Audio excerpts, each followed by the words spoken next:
Tonight, let your mind rest. Let your thoughts soften and drift gently, like a feather falling on still water. All the rushing, all the noise, all the endless demands of the day, they have faded now. The world outside has dimmed its lights, and within this quiet hour a door opens just for you. You've made it through another day. You've carried enough. So now it's time to set everything down. The stress, the decisions, the noise, the worries. Place them gently beside you. They will wait. But for now you don't need them. You're safe. You're still. And you're exactly where you need to be. Welcome to History Nook. I'm so glad you're here. You've entered a space made for peace, where time itself slows down, and the past breathes gently beside us. Tonight, let's take a different kind of journey. Not one of sights and thrills, but one of quiet memory. We won't speak of kings or empires, of battles or heroes. Not tonight. No, tonight is for something simpler, something humbler, something more enduring. Because tonight, we're going to listen to the whispers of the past, echoing from the simplest things. Ordinary objects, everyday tools, things made by hands long gone, used and reused, touched, carried, trusted. Things that once belonged to someone, whose name we may never know, but whose presence is still with us, through the things they held. A wooden spoon worn smooth by use. A clay bowl once filled with humble meals. A comb carved from bone. A needle threaded by candlelight. A stone polished by 1,000 fingers. Each of them silent, yet full of stories. Each of them small, yet they outlived empires. And why? Because they were needed. Because they were part of life. Because they made living possible. And in them, in their quiet endurance, we find something achingly human. So tonight we won't chase history. We'll let it come to us, softly, slowly, like the hush before sleep. Let's begin by breathing together. Just one breath. And out. There you go. Again. Hold it gently. And out. Like a quiet breeze over ancient fields. Let your shoulders soften. Let your hands unclench. Let your forehead smooth out. There's nothing to do now but listen. And wonder. Imagine for a moment a small fire glowing in the corner of a stone cottage. A fire that warms the room, casts flickers of gold on old timber beams, and fills the air with the scent of earth and ash. A figure sits nearby. Maybe a grandmother, maybe a child, maybe someone just like you. In their hands, a spindle, simple, wooden. And as it turns, it pulls thread from wool, soft and steady, loop after loop. This spindle isn't precious. It isn't adorned, but it was vital. It made thread that clothed the family. It passed time. It told stories. And someone, somewhere long ago, held it just as you might hold something now. Let's stay here for a while. In this warmth. In this moment that never really ended. Because we're still holding threads. Spun by hands like these. Now let your thoughts drift gently again. We'll wander onward. Imagine a wooden comb. Its teeth smooth and worn by years of use. It may have sat on a stone shelf in a Roman bathhouse, or in a Viking ship chest, or beside a well in ancient China. This comb once ran through someone's hair, someone who looked into the surface of a still pool, straightening their appearance, thinking of the day ahead, or the person they might see. Perhaps they were nervous, or hopeful, or simply tired. And now all that remains is the comb, quiet, polished by time. And yet, through it, we touch that moment, that person, that quiet humanity, which links us across centuries to someone who once cared, just like we do now. Let your breath deepen again. You're doing so well. This is your time. You've earned it. Let's keep going. But gently. Next, picture a bowl. Not silver or porcelain, but just clay, hand-formed and sun-dried. It may have held rice in a mountain village, or porridge in a cold northern hut, or lentils and herbs in a sunlit courtyard in the Mediterranean. It held food, passed from hand to hand, filled with care, emptied with thanks, and maybe, just maybe, it was dropped, cracked, repaired with resin or gold, because even then, they knew the worth of what endures. Like this bowl, you too have been shaped by time. You've carried things. You've been filled. You've been emptied. You've maybe even cracked, but you're still here. And that is beautiful. Let the calm wrap around you like a soft blanket. Let the music of the past hum gently in your ears. Now, let's listen to the sound of stone. A simple stone, polished by countless hands, used as a weight, or a grinding tool, or a game piece. It could fit in the palm of your hand, warm from the sun, cool in the evening, carried in a pocket, held for comfort, or left behind for someone else to find. The stone asks nothing, but it carries everything. Memories, moments, touch. It is the kind of thing no one would write history books about. And yet, without things like this, history would never have been lived. Let that sink in. Let your breath match its rhythm, slow and steady, as the river wears down the mountain. History isn't only in books, or museums, or great monuments.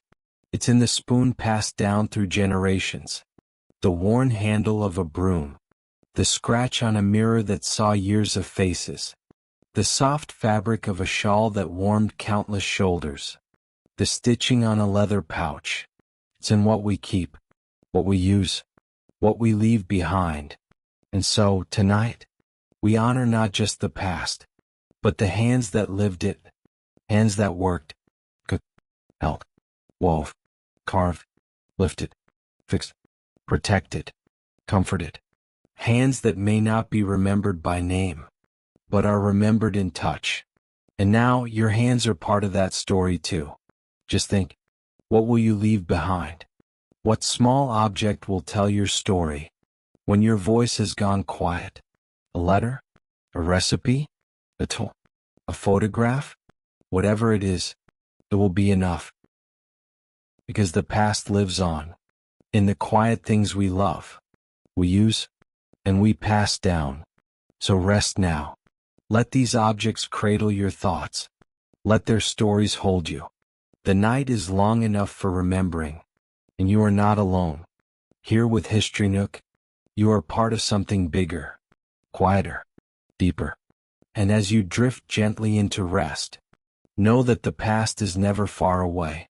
It's in your breath, your bones, and in the quiet rhythm of time, always whispering, good night. Journey from clay to ceramics.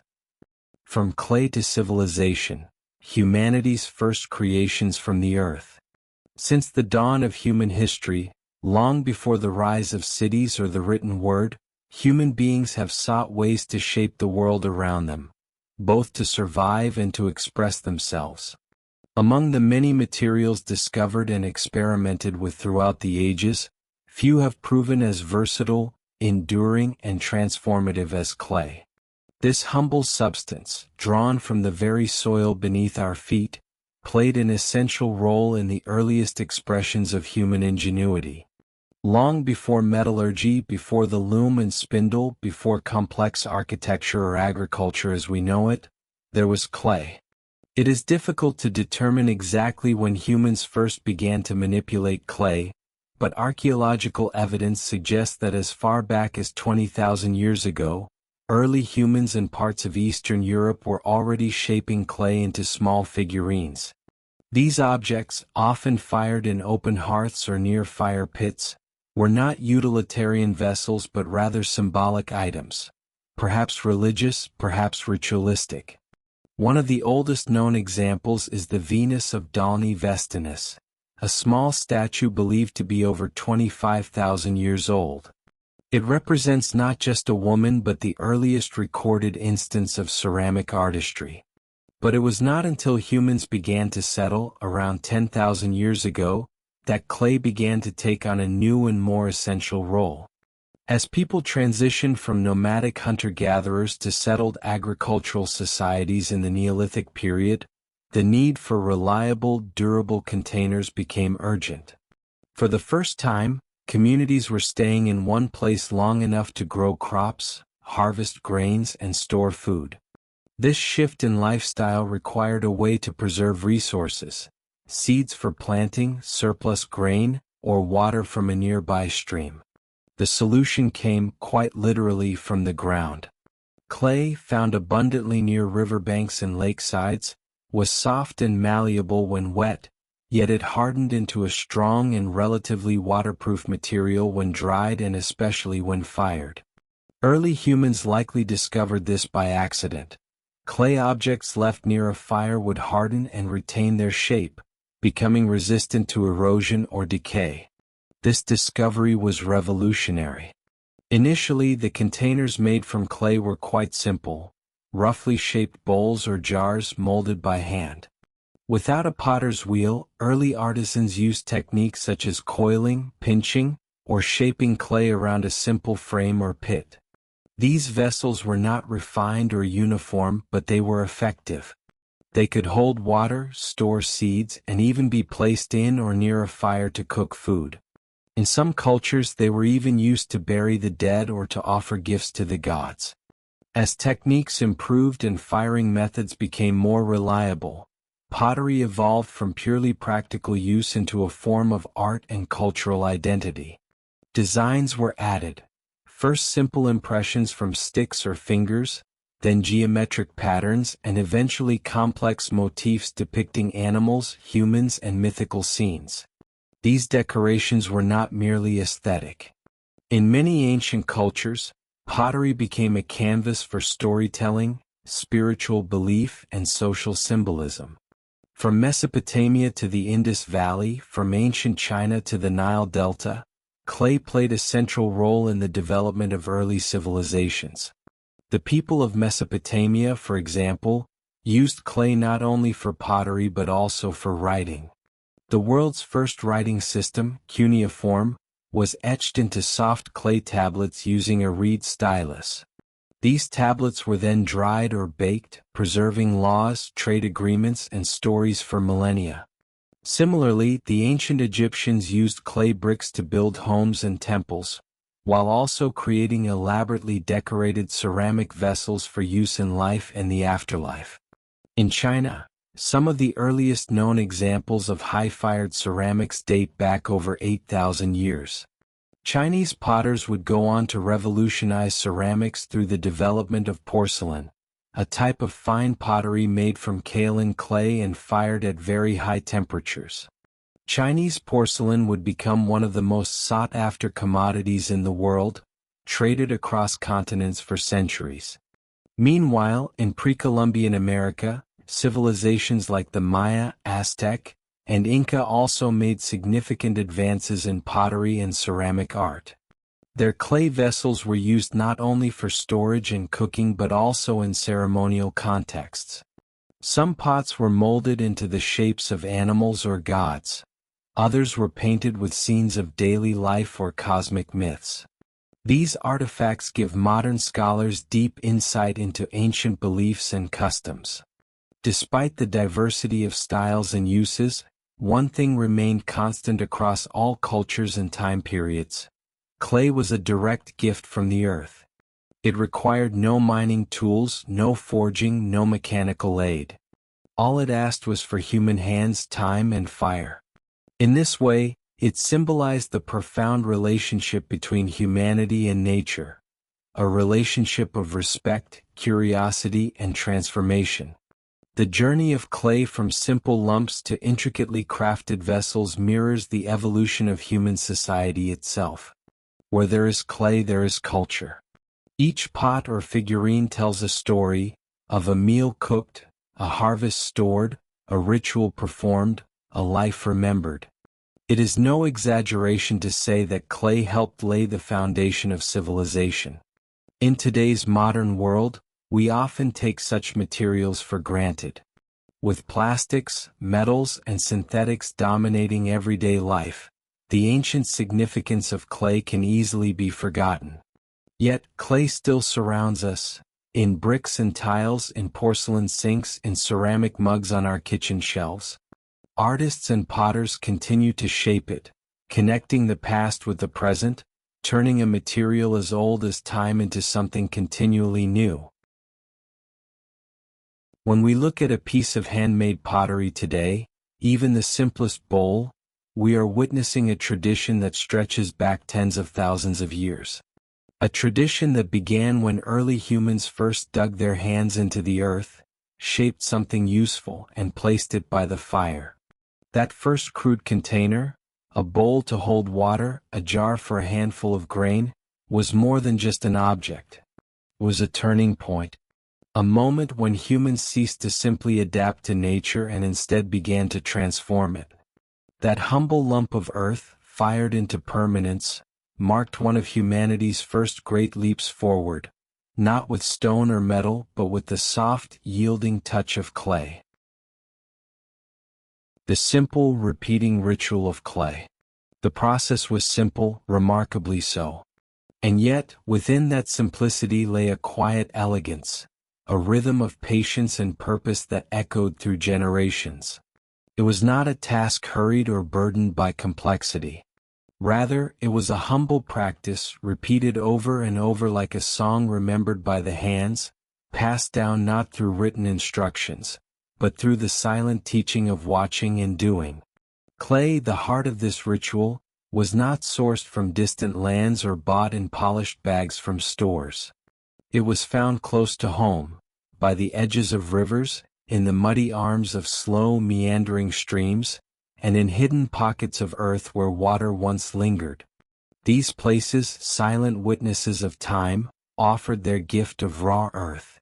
Clay, cold and dense, clung to the hands that unearthed it, staining fingers and fingernails with the scent of soil and water. It was as though the land itself entrusted this material to those who knew how to shape it. Collecting the clay was the beginning, a grounded, almost sacred act. The potter would kneel by the water's edge, digging gently into the earth, feeling for the right texture, the fine, slick smoothness that marked good clay. It was not taken in haste and never in excess. Each scoop was measured, respectful. The potter knew the land must remain generous for others for seasons to come. The relationship with nature was not one of demand but of dialogue. Once gathered, the clay was carried back, not in trucks or carts, but often in woven baskets or pots made by the very same process. The walk back was unhurried, a quiet return with the burden of future vessels held in soft, heavy form. The clay was placed on wooden boards or stone slabs, left to settle, to rest, to breathe. It needed time, just as people do, to come fully into itself. Then the next stage began. The clay was not yet ready to be shaped. First, it had to be kneaded, softened, and awakened. This was the part that required the most physical effort and, paradoxically, the most tenderness. The potter, often seated cross-legged on the floor or bent over a low table, would begin to work the clay with bare hands. Pressing, folding, turning, over and over. The rhythm was steady, patient. There was no rushing this stage. The clay had to become pliable, elastic, consistent in texture. Too dry and it would crack. Too wet and it would collapse. It had to be just right. A balance learned not from books but from years of touch, of trial and error. This part of the ritual could take hours. But the potter did not mind. Their mind often wandered during the kneading, drifting into thought, into memory. Some hummed softly. Others worked in silence, letting the only sound be the low, wet slap of clay against the board and the soft rustle of hands moving across its surface. It was a moment of communion, both with the material and with oneself. When the clay was finally ready, the shaping began. This was where patience met skill, and where the quiet magic of transformation unfolded. The potter placed the clay upon a spinning wheel or simply on a flat surface. Then with steady hands they began to mold it. The pressure was always gentle, always even. Too much force and the shape would falter. Too little and nothing would take form. It was a delicate dance, a give and take between creator and material. The hands moved with practiced grace. Thumbs pressed into the center of a lump, coaxing it open like the blooming of a flower. Fingers guided the walls upward, slowly, steadily. A bowl began to emerge, or a plate, or perhaps a small cup. Each item was unique, even if the shape was familiar.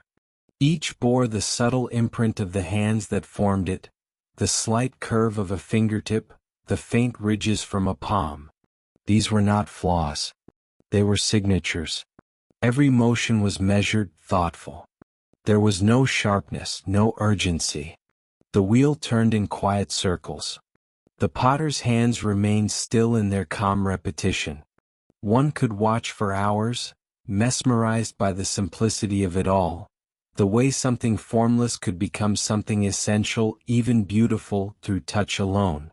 The process was not only physical, it was emotional. It required presence, care, and an attentiveness rarely found in rushed modern tasks. The potter did not think of the end product as a mere object. Each vessel had its own quiet soul, its own purpose. A bowl might one day cradle warm rice for a family meal. A cup might hold morning tea as the sun rose. A plate might serve fruit to welcome a guest. In shaping the clay, the potter shaped a future moment of connection. And always the ritual repeated. It was a cycle tied not to machines or markets, but to seasons and the slow rhythm of human hands.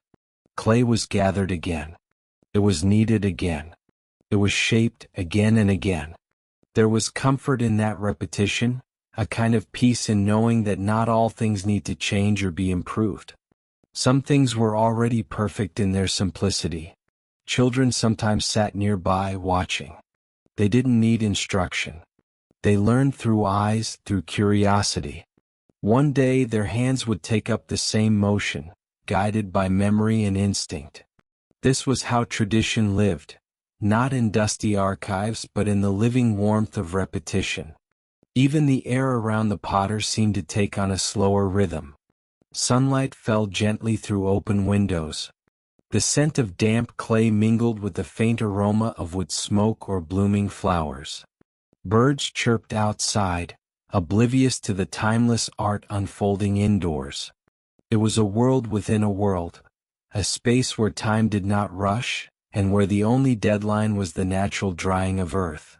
And when the piece was finally done, when the shape felt right, when the curves were smooth and the walls were even, it was left to rest. No applause. No dramatic unveiling. Just quiet satisfaction. The potter would gently lift the piece, set it aside, and begin again. Because that was the beauty of the process. It was not about perfection. It was about presence. About returning to something familiar and finding something new in it each time. About listening to what your hands already knew, and trusting the quiet wisdom in the repetition. Yes, the process was simple. And yes, it was repeated again and again. But within that simplicity, there lived an entire philosophy of life, one that honored patience, care, and the power of slow creation.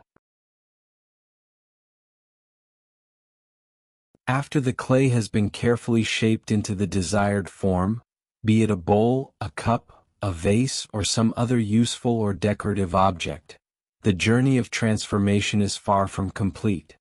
In fact, shaping is merely the beginning. Although the object may resemble its final form at this stage, it remains fragile, damp, and utterly unfit for use. At this point, it still contains a significant amount of water, both on the surface and deep within its structure. If one were to attempt using it as is, it would crumble under the slightest pressure or return to its formless state when exposed to moisture. To move from this raw, delicate phase to something stronger and more durable, the clay must undergo a vital transitional step. It must be thoroughly dried. This process does not involve artificial heat or mechanical tools. Not yet. Instead, it begins in the most natural way imaginable, under the gentle, persistent touch of sunlight. The drying process is both simple and profound. Once shaped, the clay object is placed in a well-ventilated, sunlit area. This could be the wooden shelves of a potter's studio, a flat stone in a backyard, or even a simple patch of ground that receives a good amount of sunlight throughout the day. The warmth of the sun begins to draw moisture from the surface of the clay. As the hours pass, this evaporation continues steadily, layer by layer, from the outside in. What was once a wet and pliable material gradually becomes firmer, lighter in color, and noticeably more rigid. But this drying cannot be rushed. A sudden loss of moisture can be disastrous. If the sun is too intense or if the object is placed in direct heat for too long too soon, the outer layers may dry much faster than the inner ones. This imbalance can lead to cracks or warping, as the internal moisture continues to push outward, straining the now brittle shell. Therefore, potters have long understood the importance of patience and balance. Sometimes they may even cover the clay objects loosely with cloth or straw, allowing for a more even drying and shielding them from harsh midday rays. The drying stage also offers the maker a chance to observe the transformation with a quiet reverence. It's a waiting period, yes, but not an idle one. It's during this time that the potter checks for imperfections, such as small cracks or deformities, that may have appeared as the clay shrinks during evaporation. These issues can sometimes be smoothed out or corrected before the object becomes too hard to adjust. In this way, drying is not only a process of physical change but also one of reflection, correction, and quiet anticipation. As the hours stretch into days, and the days perhaps into a week depending on the thickness of the piece and the weather conditions, the clay continues to lose moisture. What remains is known as greenware, a term used to describe clay that is completely dry yet unfired. At this stage, the object is far more stable than it was in its wet form, but still not usable. While it can now hold its shape and even be handled with care, it is still susceptible to damage. A drop or even a slight bump could cause it to break, as it has not yet gained the strength that only fire can grant. Yet even in its greenware state, the object carries a quiet dignity. It represents a convergence of natural elements and human intention. Earth, water, air, and sun, all harnessed to create something of purpose and potential. It is a testament to the value of slowness, to the importance of allowing nature to take its time. In many ways, this process mirrors the journey of growth and change in our own lives. Just as clay must rest and dry in the sunlight before it can be fired, so too must people undergo their own periods of stillness and preparation. We cannot rush our own becoming. There are seasons when we are called not to act, but to absorb, to rest, reflect, and quietly strengthen. These are not wasted times. They are, in fact, essential. Returning to the clay object, its drying in the sun marks the threshold between fragility and strength, between what is possible and what is enduring. It is a quiet rite of passage, a moment of stillness before the fire. And while the sun may seem gentle compared to the roaring heat of a kiln, its role is no less critical. Without proper drying, the clay will not survive the next stage. It will crack, explode, or crumble during firing. Thus, what seems like a passive step is in fact a deeply active and necessary one. The sun, then, is more than just a source of heat. It is a silent collaborator in the creative process. It asks for patience, for attention, and for trust in time. The potter, in turn, must offer humility, knowing that not everything can be controlled or hurried. The sun teaches a kind of surrender, a trust that with the right care and conditions, the clay will harden, the form will hold, and the vision will move closer to reality. Only when the object has fully dried and reached a state of bone dryness, when no trace of water remains and the clay feels almost like chalk to the touch, can it be considered ready for the next step, firing in a kiln. But that is a story for another moment. For now, we remain with the clay as it rests under the sun. We honor this in-between space, this gentle transformation from soft to strong, from uncertain to certain. And we are reminded that even in stillness, profound change is taking place, quietly, patiently, and inevitably. Then comes the firing, a quiet alchemy. And then comes the firing. It is a stage that feels almost ceremonial. The coarse blocks of clay, once just soft, formless earth shaped by hand and time, are now ready to face the flames. This is not merely a technical process. It is, in many ways, an ancient conversation between earth and fire, between human intention and nature's transformation. The raw clay objects are gently, sometimes reverently, placed inside the kiln. Each piece, still fragile in its bone-dry form, carries with it the memory of the maker's touch. Fingertips that pressed, palms that molded, the curve of a wrist that shaped a handle or lip. But no matter how carefully sculpted, no matter how perfect its form, it cannot yet fulfill its purpose. That only comes with the fire. The temperature begins to rise slowly. In the early hours of firing, the heat is delicate, coaxing out the last remnants of moisture hidden within the clay's porous body. If the heat were to rise too quickly at this stage, the water trapped inside could turn violently into steam, causing cracks, even explosions. So patience is essential. The kiln keeper watches closely, adjusts airflow, listens for the shifting tones of the fire, sometimes even smells the transformation as the clay begins to dry more deeply. At around 600 degrees Celsius, an invisible but essential change begins to occur. The physical structure of the clay starts to shift. Organic materials within it burn away. The clay loses its ability to dissolve in water. It begins to harden, not entirely yet, but the process has begun. As the temperature climbs higher, reaching 900, 1000, then beyond, another transformation unfolds. This is where the alchemy becomes most dramatic. The silica and other minerals within the clay body start to fuse.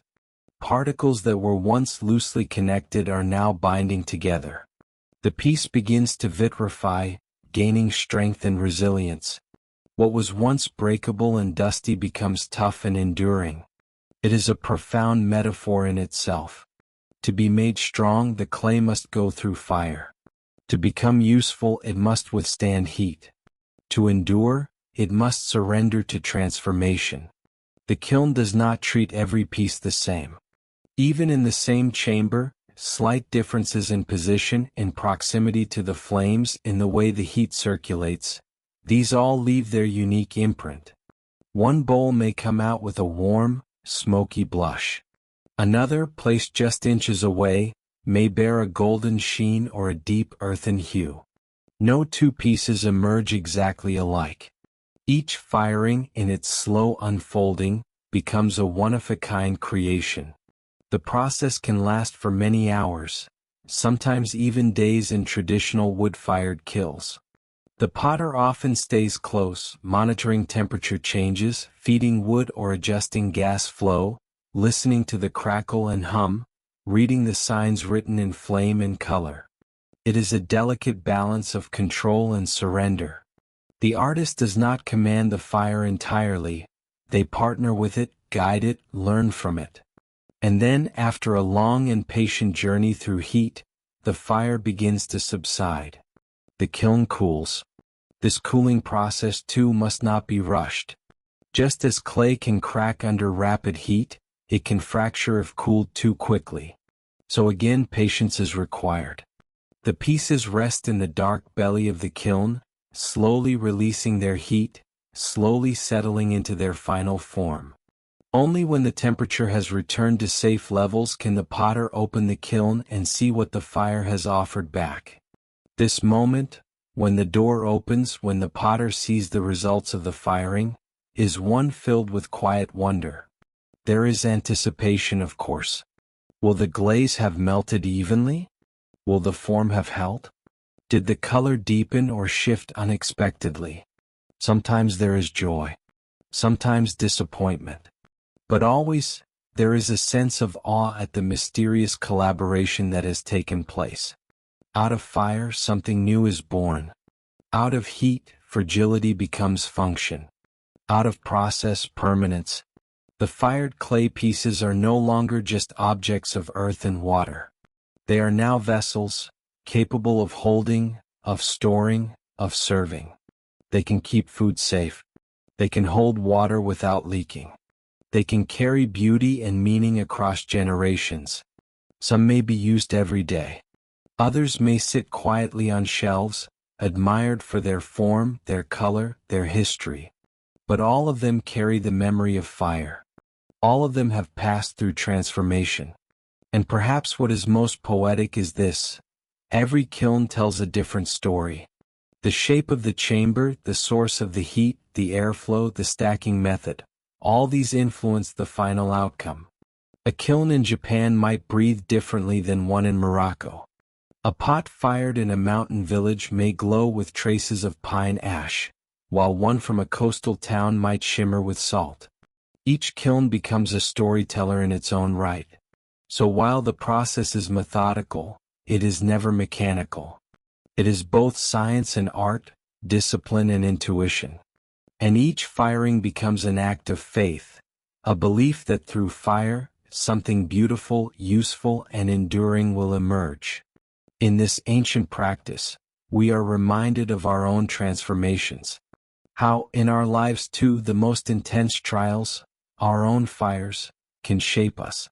How pressure and heat can burn away what is no longer needed and reveal the core of who we are. How, with time and patience, we can come through stronger, more resilient, more capable of holding the things that matter. Yes, the firing is slow. Yes, it demands care. But it is through this quiet, persistent heat that the clay becomes its truest self. And so we honor the kiln, the fire, the transformation, and the enduring spirit of clay.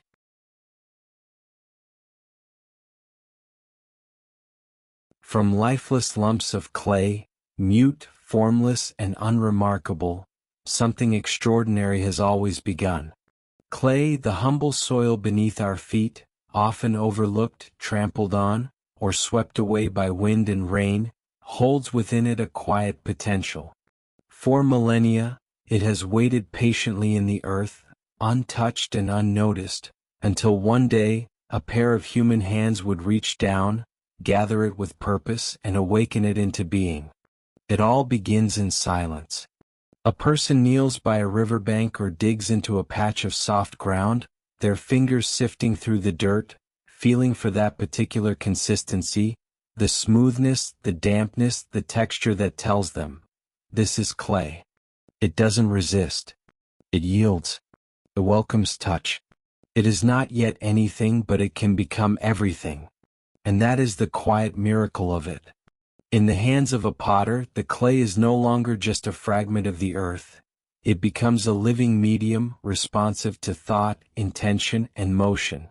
The hands knead it, pressing out the air, aligning its molecules, grounding it into unity. The wheel begins to turn. Slowly at first, then faster. The clay spins, and under the constant, gentle pressure of practiced fingers, it begins to rise. What was once a crude, unshaped mass starts to take form. A bowl, a cup, a jar, a lamp. Each curve is intentional, each edge softened with care. It is a dialogue between the maker and the material, a conversation not of words but of rhythm and pressure, intuition and feel. The potter listens with their hands and the clay responds in kind. But the transformation is not yet complete. The form may be there, but it is still fragile, still susceptible to collapse. What brings permanence, what seals the transformation is fire. Into the kiln it goes, an oven of ancient design fueled by wood, coal, or gas. The heat begins to rise. At 600 degrees Celsius, the water within the clay starts to evaporate. At 900, it changes again, losing its plasticity, becoming hard and dry. At 1000, 1100, 1200 degrees or more, something irreversible happens. The clay vitrifies. It fuses. It becomes ceramic. Fire, the most unpredictable of elements, burns away the softness, the moisture, the vulnerability. It leaves behind strength. It tempers and purifies. And in doing so, it completes the alchemy of earth into object. What emerges from the kiln is no longer clay. It is a vessel, a tool, a piece of culture, a record of touch, of time, of intention. This process, so ancient it predates written history, has been repeated endlessly across civilizations. In Mesopotamia, people molded clay into cuneiform tablets, writing the first stories and laws of humankind. In China, the delicate art of porcelain emerged, so refined that emperors coveted it. In Africa, clay pots carried water across dry landscapes. In the Americas, indigenous communities crafted ceremonial objects, rich with symbolism and meaning. Each piece, though born from the same elemental process, carries the signature of its maker. A fingerprint left behind. A thumbprint inside the curve of a handle. A small irregularity in the glaze. These imperfections are not flaws. They are marks of humanity, reminders that these objects, though now solid and silent, were once shaped by living hands. And these objects endure. Long after their makers are gone, long after the hands that formed them have stilled, the pots, plates, lamps, and tiles remain. They are passed down through generations, grandmother to mother, mother to child, used daily or kept as heirlooms. They gather stories not just of their making but of every meal they held, every table they graced, every shelf they sat upon quietly observing the world change around them. Sometimes they are broken. A crack appears. A chip on the rim. A handle snaps off. But even then they are not discarded. In Japan, the art of kintsugi, repairing broken pottery with gold, teaches that there is beauty in imperfection, in fracture, in restoration. A broken pot is not less valuable. It is more valuable because it has lived, it has suffered, and it has been made whole again. Through all of this, these simple objects, made from the most ordinary of materials, carry within them something extraordinary. The story of human resilience, creativity, and care. They tell us that even from humble beginnings, something lasting and meaningful can be born. They remind us that transformation requires both patience and fire. That usefulness and beauty are not mutually exclusive. That what we shape also shapes us. And so it continues as it has for thousands of years. A child today might shape a bowl in a school art class, learning for the first time how to center the clay on the wheel. An elder potter, with decades of practice, might still find joy in the simple turning of the wheel, the whisper of clay beneath their hands. In homes across the world, handmade mugs hold morning coffee, ceramic plates serve evening meals, and earthenware jars stand quietly in corners, holding not just contents but history. In this way, from lifeless clay, through human touch and the transformative force of fire, simple yet deeply meaningful objects come into being. They accompany us through our lives, quietly, faithfully, without demand. They are with us in our rituals, our routines, our celebrations, and our grief. They carry memories. They carry meaning. And they endure, not just as things but as silent witnesses to our shared human story. Stories of everyday objects. The silent companions of daily life. A story of jars and bowls. In the quiet corners of kitchens, on the humble shelves of village homes, and even in the grand halls of ancient households, there stood, and still stand, the most modest of companions, jars and bowls. Made of clay, stone, porcelain, or wood, these vessels have long been by our side. Their forms are simple, their purposes clear, and yet they carry a depth of meaning that often escapes our notice. They are far more than just containers. They are the silent witnesses of our daily lives, patient, enduring, and ever-present. These jars and bowls once served people in the most essential ways. They held the water that quenched our thirst. They kept safe the food that nourished generations. And in doing so, they became a quiet but indispensable part of every household, every table, every moment of ordinary life. When we speak of home, of warmth, of belonging, it is easy to overlook these objects, but they were always there, woven into the rhythm of human existence.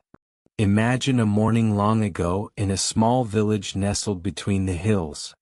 A woman draws water from the well. She pours it into a clay jar she's had for years. The surface of the jar bears small cracks and faded patterns, but it still does its job without complaint. That same jar has seen hundreds of sunrises, countless meals prepared, and heard the laughter of children playing nearby. It has been lifted by tired hands at the end of a long day, shared among friends during festivals, and washed clean after a stormy night. The bowl beside it, hand-shaped and slightly uneven at the rim, holds freshly cooked rice. It has cradled soup on cold evenings, carried offerings on special days, and collected crumbs from late-night snacks. How many stories lie hidden in that single, curved form? How many quiet breakfasts and comforting dinners? How many tears and celebrations has it been present for, without a single word? And yet, these humble items never ask for recognition. They never demand our gratitude. They simply do their job over and over again without fanfare. Their quiet resilience mirrors our own. As people endure through the joys and trials of life, so too do these objects, always ready to serve. Across the world, these vessels take different shapes, wear different colors, and carry different names. In Japan, the tea ceremony honors the beauty and simplicity of a handmade bowl. In Morocco, intricately painted tagines both cook and present meals in artful fashion. In Greece, amphorae were used to store olive oil and wine, their elegant curves still admired in museums today. No matter the culture or time period, the function remains: to hold, to protect, to serve. But perhaps the most beautiful thing about these jars and bowls is the way they age. A bowl that has been used for decades is not discarded for its chips or faded glaze. Rather, it becomes more loved. Its flaws are signs of a life well lived, of countless meals shared, and of family moments that matter more than perfection. In Japan, there is even a practice called kintsugi, the art of repairing broken pottery with gold, making the cracks part of the beauty. It reflects a philosophy that imperfection is not something to hide, but something to honor. The repaired bowl tells a story not of damage but of survival. In many families, these vessels are passed down from one generation to the next. A grandmother's rice bowl may one day hold porridge for her great-grandchild. A simple jug, once carried to the field for farm workers' water, might find a new life in a modern kitchen, standing proud as a reminder of where the family came from. These items carry memory. They link us to our ancestors, not just through blood but through touch, routine, and the ordinary magic of daily life. We live in a world today that moves quickly. Newer is often seen as better. Shiny surfaces and modern designs catch our eyes. But perhaps we should pause and look again at the older bowl in the cupboard. The jar in the corner that's slightly misshapen. These items are not just leftovers from the past, they are vessels of history, of culture, and of care. They remind us of a time when things were made slowly, with hands and heart. When utility and beauty were not separate ideas, but part of the same purpose. A well-made bowl was not only meant to serve but to endure, and to be part of life's small rituals. Pouring tea for a guest, ladling soup to warm someone's bones, holding fruit ripened by the sun. Even in silence, these jars and bowls speak. They speak of hands that shaped them, of meals lovingly prepared, of seasons passing through a kitchen window. They speak of resilience, of being present, and of fulfilling a purpose no matter how humble it seems. So the next time you drink from a bowl or reach into a jar, consider this. You are not just using an object. You are continuing a tradition. You are taking part in a long, unbroken chain of everyday life, held together by these quiet, sturdy companions. They are the keepers of water and food, yes, but also of memory, of love, and of what it means to care for one another day by day. Over the course of countless centuries, the shapes and forms of pottery have undergone subtle transformations, evolving through the hands of different cultures, artistic movements, and technological advancements. Yet, despite these changes in outward appearance, the fundamental purpose and function of pottery have remained remarkably consistent. At their core, these vessels have always been simple, silent containers, objects designed to hold, preserve, and protect the contents placed within them. From the earliest days of human civilization, pottery emerged as one of the most essential and enduring crafts. Long before written history, our ancestors recognized the need for reliable storage solutions to carry water, grains, oils, and other vital resources.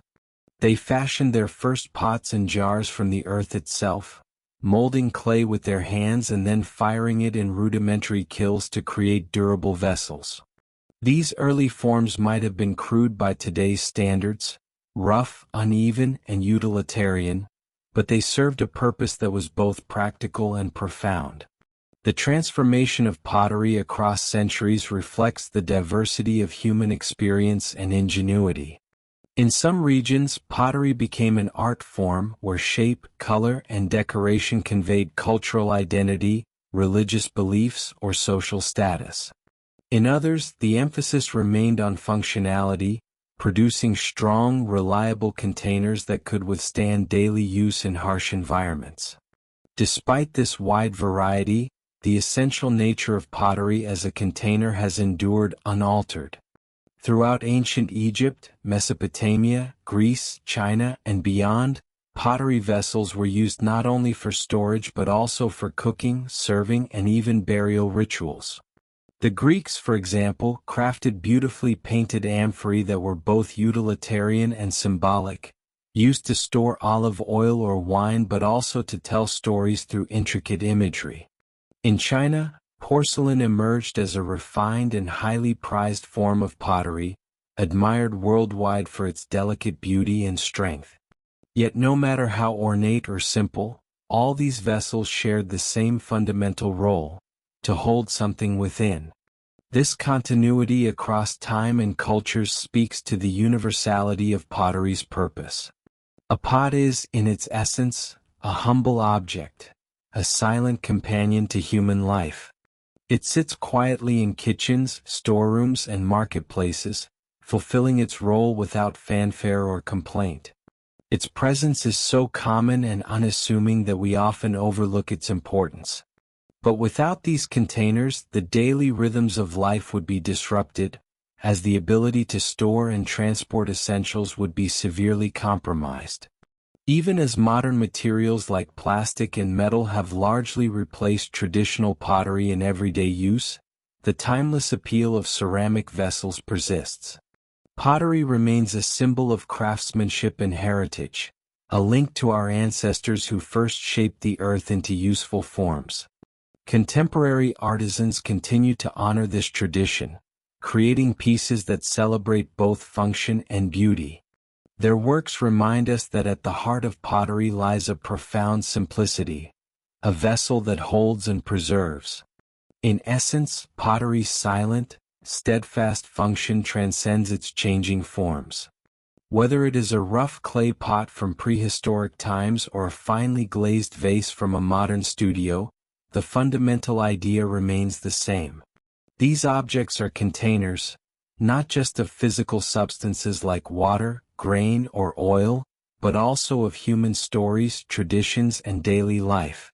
They embody the basic human need to organize and safeguard the resources necessary for survival. Thus, when we look at a piece of pottery, no matter its age, style, or origin, we are witnessing a centuries-old dialogue between form and function. The outward shape may vary, reflecting different eras and cultures, but the essence remains.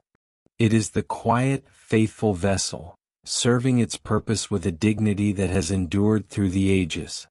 In conclusion, the evolution of pottery shapes over time illustrates human creativity and cultural diversity, but it is the unwavering function as simple, silent containers that truly defines their significance. Through all the centuries that separate us from the first clay vessels, their role as humble keepers of our essentials remains unchanged, a testament to the enduring power of practical design rooted in human necessity.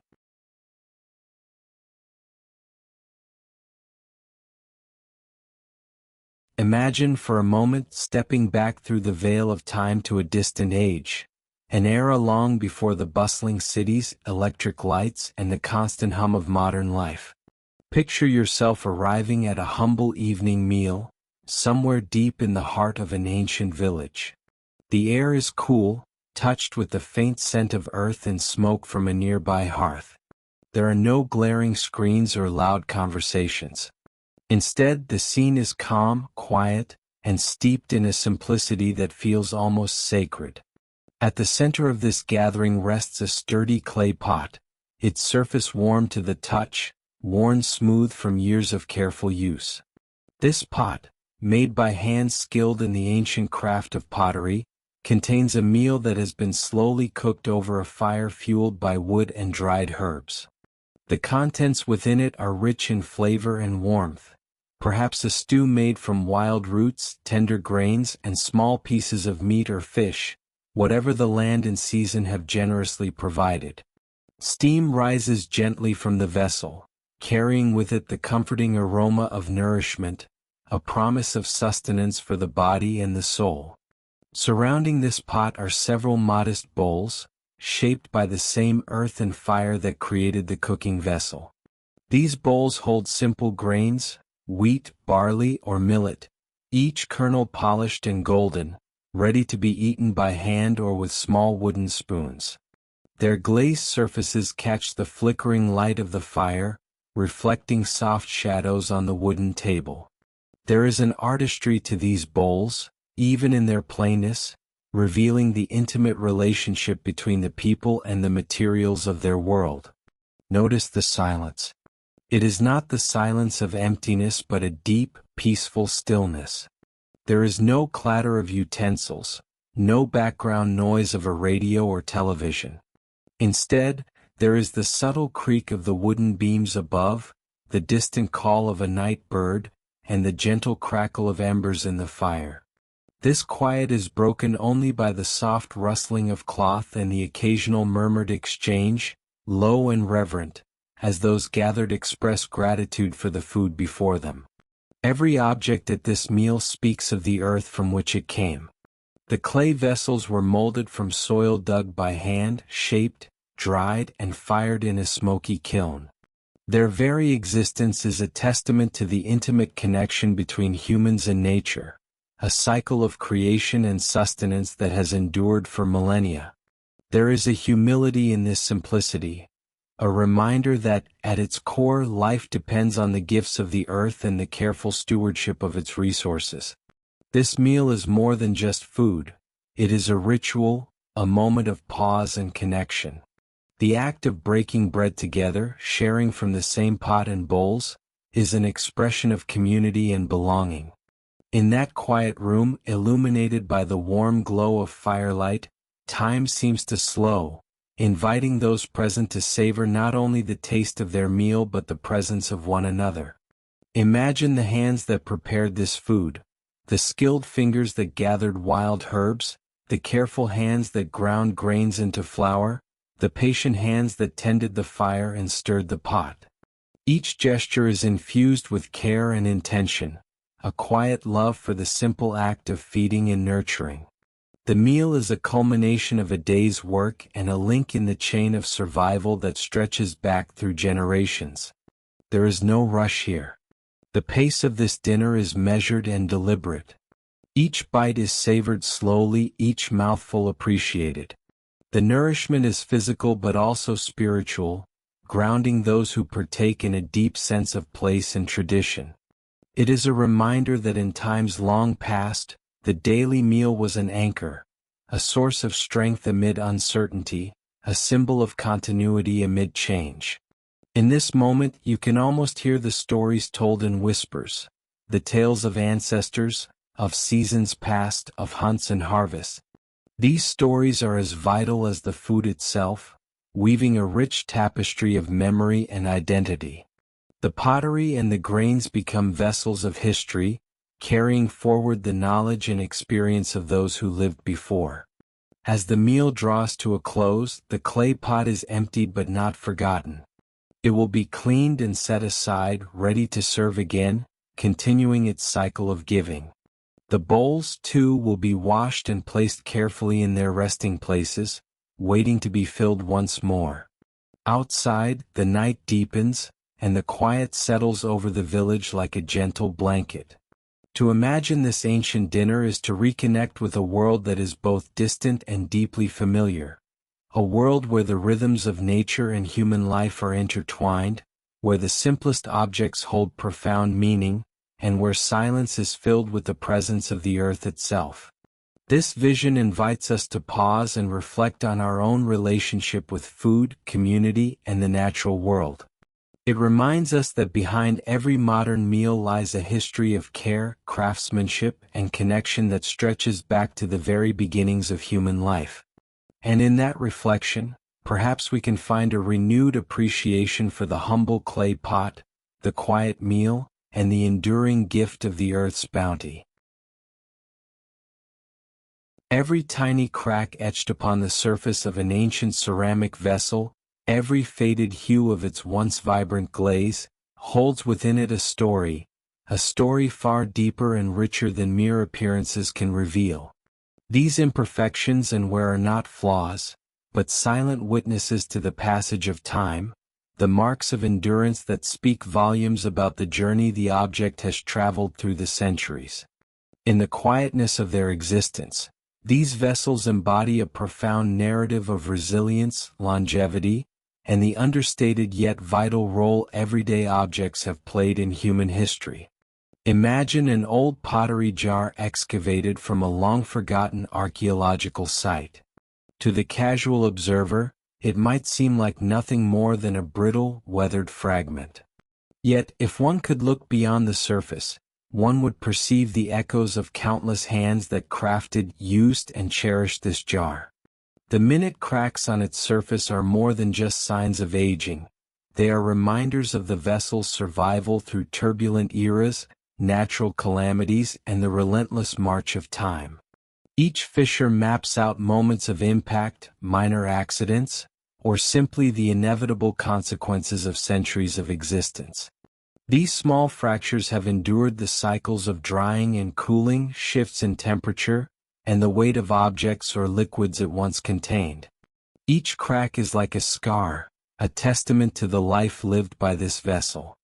They tell us that this jar was not merely decorative but functional, fulfilling its purpose in the daily lives of people who came long before us. Perhaps it stored precious water in arid lands, held grains during a bountiful harvest, or served as a vessel for fermented drinks shared among a community. Every crack whispers secrets of those human interactions, reminding us that even the simplest of objects have stories to tell. Beyond the cracks, the fading colors of the glaze or paint applied to the pottery surface add another layer to this rich tapestry of history. In its prime, the vessel's surface might have gleamed with bright blues, deep reds, or soft earth tones, carefully chosen for both aesthetic appeal and symbolic meaning.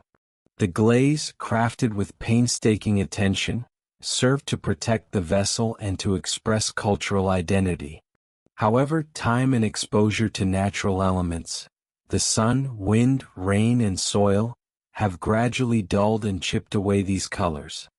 The muted shades and missing patches do not signify decay but rather a beautiful transformation, marking the vessel's long interaction with its environment. These faded hues provide clues about the technologies, artistic sensibilities, and resources available to the ancient artisans who made the pottery. They hint at the mineral compositions used in glazes, the firing temperatures achieved in ancient kilns, and even trade routes through which pigments or pottery styles traveled. In this way, the colors that survive, though faint, continue to speak across the centuries, offering insights into the culture and craftsmanship of their makers. But perhaps most profoundly, these objects are a form of silent storytelling that connects us to generations long past. The vessels, with their cracks and faded glazes, have witnessed countless human experiences. Births, celebrations, harvests, wars, and moments of quiet solitude. They have been passed down from parents to children, sometimes hidden away for safekeeping or rediscovered after centuries beneath layers of earth. Each time a person held or used such an object, they added a new chapter to its story. The endurance of these vessels is a reflection of the endurance of human culture itself. Like these artifacts, human traditions, memories, and values have survived against all odds, transmitted through generations. The vessels represent more than just utility. They are tangible links to our shared humanity. They remind us that the past is not lost but embedded in the very objects around us, waiting to be uncovered and appreciated anew. In museums or private collections today, these ancient vessels serve as bridges between eras. They invite us to pause and reflect on the craftsmanship, patience, and daily lives of people who lived hundreds or thousands of years ago. Through them, we glimpse a world shaped by the same human desires and needs, of nourishment, shelter, beauty, and connection, that persist today. Moreover, the stories embedded in these vessels encourage us to rethink how we value the ordinary. In a modern world often obsessed with the new and the shiny, these ancient objects teach us the beauty of imperfection and the dignity of age. They show that true value lies not in flawless appearance but in the stories carried by time and use. In this way, every crack, every faded color on an ancient vessel becomes a poetic symbol of survival, memory, and quiet service. They remind us that even the humblest objects have histories worth telling. Histories of endurance, care, and the unspoken bonds that link us to those who came before. So next time you see an old piece of pottery, look closely. Don't just see the cracks or the faded colors as damage or neglect. Instead, see them as a beautiful testament to the vessel's long life, a narrative woven through centuries of human existence. Each mark, each discoloration is a chapter in a story that transcends time, a story of resilience, continuity, and the enduring spirit of humanity itself. They do not make noise, they do not clamor for attention. They simply exist, quietly, humbly, and purposefully. Their presence is subtle, unassuming, often overlooked by the hurried eyes and ears of those around them. They are not restless or demanding. They do not shout their significance or boast about their worth. Instead, they serve in silence, fulfilling their roles with steadfast dedication, no matter how small or seemingly insignificant. In a world filled with loud voices, flashing lights, and constant distractions, these beings remain calm and composed. They do not seek to interrupt or dominate the scene. Their existence is gentle, a quiet thread woven into the complex tapestry of life. They contribute without expectation, giving what they can without complaint or fanfare. From the moment they come into being, they begin a journey not marked by grand achievements or spectacular feats, but by steady, faithful service. They play their part, no matter how modest, in the greater whole. Their work is often unseen, yet it is vital. Without them, the delicate balance of the world would falter. Like the silent currents beneath the surface of a vast ocean, their influence runs deep and far-reaching, though rarely acknowledged. They move through life with a natural rhythm, neither hurried nor delayed. They take what is given and transform it in their own way, completing the cycles that sustain life. There is no rush in their progress, no desperate grasping for more. Instead, there is a profound acceptance of the flow of existence, a willingness to grow, to serve, and ultimately to return. When their time comes to leave this world, they do so without resistance or regret. They return slowly and gently to the earth that gave them life, merging once again with the soil, the water, the air. In this return there is a completion, a closing of the circle that began with their birth. Their matter becomes part of the ground beneath our feet, nourishing new life in ways that may never be seen but are endlessly vital. This process, this quiet completion, is the essence of their existence. It speaks of cycles, of continuity, of an unbroken chain that links past, present, and future. Though their presence may fade from sight, their influence remains embedded in the world. They remind us that not all contributions need to be loud or flashy to matter deeply. In their silence lies strength. In their humility lies purpose. And in their steady passage through life, they teach us about grace, about living fully in the moment, serving without expectation, and embracing the inevitable return with dignity. These beings, whether they are creatures, plants, or elements of nature, are the unsung heroes of the ecosystem. They remind us that existence is not always about making noise or claiming spotlight. Sometimes, it is about the quiet acts of service that sustain everything else. Their lives may be simple, but their impact is profound. As they live, they nourish others, providing shelter, food, or stability. As they move, they shape the environment, forming the foundation upon which others depend. And as they fade, they replenish the earth, making way for new beginnings. Their story is one of endless cycles, of transformation and renewal, quietly woven into the fabric of the natural world. Through their example, we learn a valuable lesson about patience and humility. We see how important it is to contribute without seeking praise, to fulfill our roles even when unseen, and to trust the process of life's unfolding. In their quiet existence, there is a profound wisdom that often escapes us in our noisy, fast-paced lives.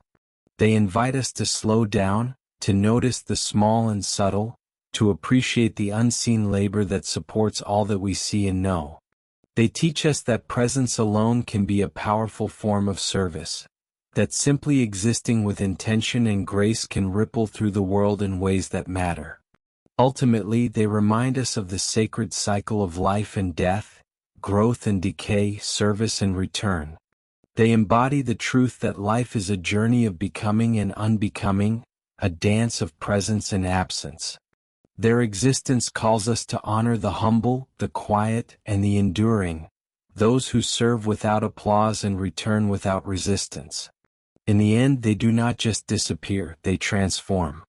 They become part of the earth, the soil enriched by their passing, ready to give rise to new life. They complete the circle in the most natural and beautiful way possible. And through this, they ensure that life continues, endlessly and eternally, in all its subtle and magnificent forms.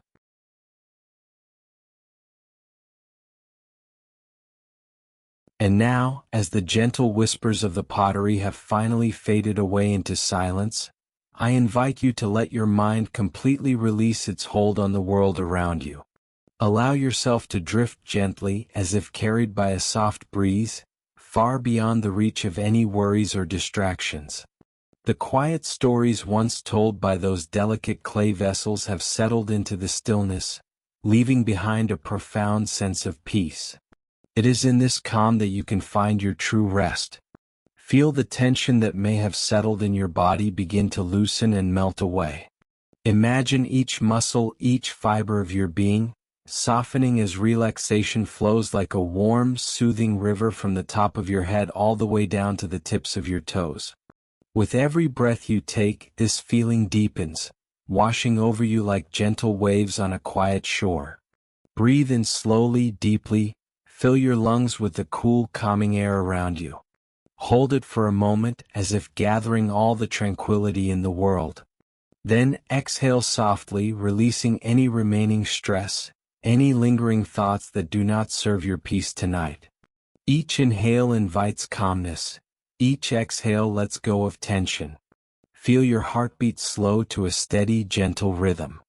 Imagine it syncing with the natural pulse of the earth beneath you, steady and comforting, grounding you in the present moment where nothing else matters except your well-being. The world outside may continue its rush, but here in this sacred space of rest, time seems to stretch and soften, wrapping you in a cocoon of serenity. Allow your senses to gently fade away from the noise and light of the day. Let the colors of your surroundings blur into soft shadows. The sounds of the day's worries grow distant, like fading echoes in a vast, quiet valley. Your mind becomes a clear, tranquil lake, undisturbed by ripples, reflecting only the peaceful sky above. In this space, every breath you take deepens your connection to calmness. You feel safe, held, and cared for, as if wrapped in a blanket of quiet night air. Your thoughts slow down, becoming softer, lighter, until they are nothing more than gentle wisps, drifting away on the breeze of your breath.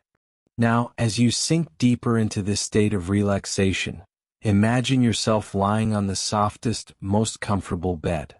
It cradles your body perfectly, supporting every curve, every limb, so you can fully surrender to rest. The gentle warmth of the bedding wraps around you like a tender embrace, inviting you to sink further into comfort.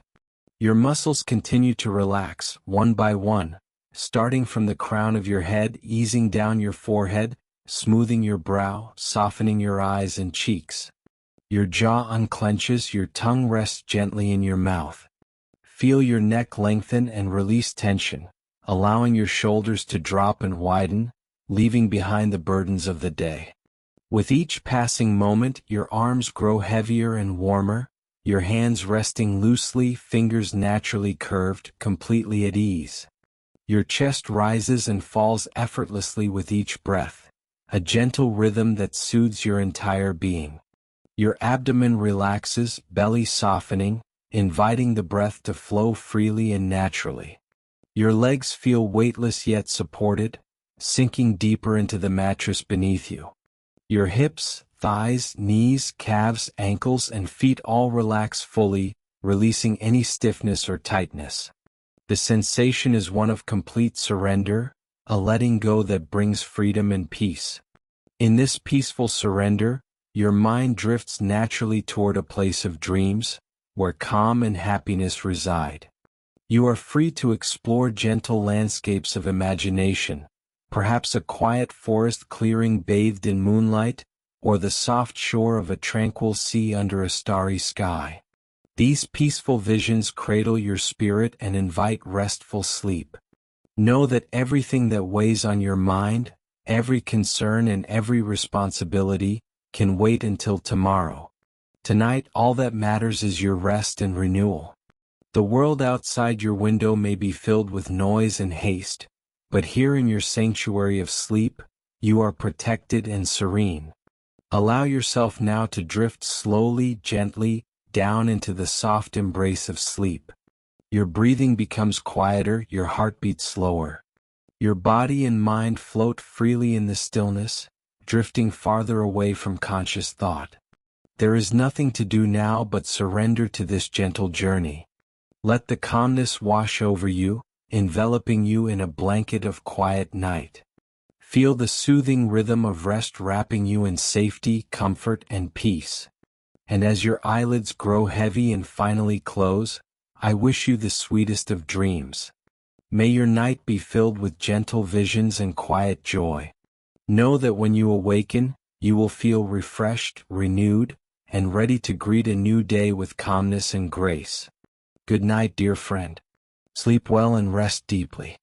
Until we meet again, in the quiet world of dreams where the whispers of pottery once sang, may you find endless peace and comfort.